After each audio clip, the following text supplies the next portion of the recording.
Chapter 10. Choices in the Ashes, Ethan, New York City. The bodega stank of sweat and fear. The group sat in a tense circle around the last bottle of water. No one spoke, but every glance flicked toward it. The woman with the little girl whispered, "She hasn't had a sip in 2 days. Please." A man with a jagged scar shook his head. "We draw straws." "That's fair, fair." Ethan almost laughed. Nothing was fair anymore. The whispers were back, gnawing at his brain. Take it, take it. Only the strong survive." Ethan clenched his fists. He wanted to scream that they were all fools, that water wouldn't save them when the world itself was bleeding out. But when the scarred man produced a handful of matchsticks, Ethan's hand reached out with the rest. He drew his straw too long. The little girl smiled faintly as her mother pressed the bottle to her lips. Ethan told himself he was relieved not to bear the guilt of deciding. But as the girl drank, Ethan's mouth felt like sandpaper. His stomach clenched with envy. His nails dug into his palms. He realized with horror that if the bottle came within reach, he might have torn it away from her. Mara, Los Angeles. They'd found a half-abandoned apartment building. It was quiet, too quiet. Mara set Danielle on the couch, bandaging her blistered feet. Another survivor, a broad-shouldered man named Reyes, rummaged through the cupboards. He returned with a single can of beans. "That's it," he said flatly. "One can." Danielle's eyes flicked between them.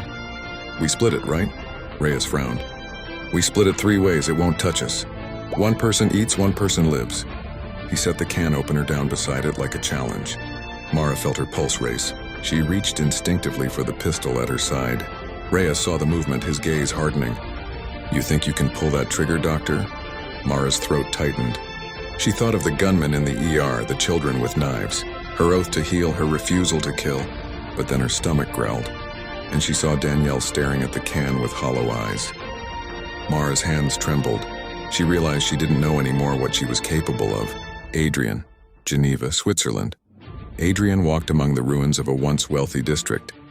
The air smelled of charred wood and perfume. Looters scattered as his convoy of black cars rolled through, their headlights cutting across burning storefronts. He stopped before a family huddled in the shadows. Mother, father, child. Starving, shivering. The father crawled forward, bowing. "Please, food." "Anything." Adrian studied him, then gestured. One of his guards tossed a ration pack onto the ground. The family scrambled for it like animals. The father tore it open, only to freeze when Adrian spoke. "One condition. Serve me, swear your loyalty.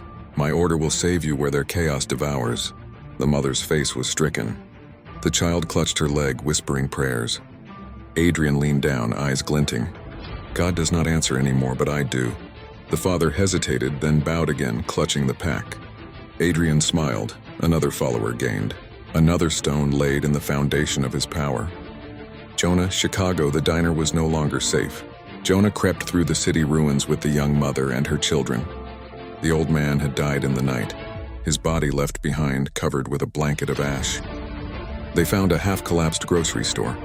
Shelves overturned, blood on the floor. Jonah searched desperately, finding only a moldy loaf of bread. The children lunged for it, tearing it in half before he could stop them. The mother screamed at Jonah.